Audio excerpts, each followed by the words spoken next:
যে মানুষটাকে আপনি সবচাইতে বেশি প্রায়োরিটি দিতেন, তার উপরে আপনি আস্থা রাখতেন, কিন্তু সে মানুষটাই সময়ের পরিবর্তনে সে হয়তো আজকে পাল্টা নিছে।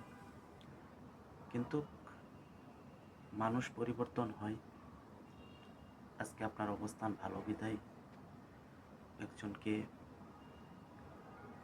কাতায় ফেলে দেবেন।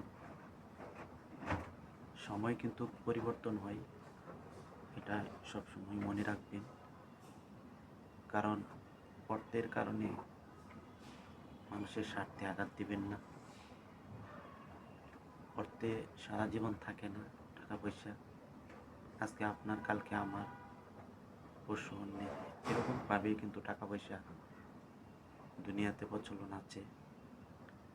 তাই আজকে আপনার টাকা পয়সা হয়েছে বিদায় আপনি সব কিছু ভুইলা যাবেন। আসলে এগুলো কাম্য নয়।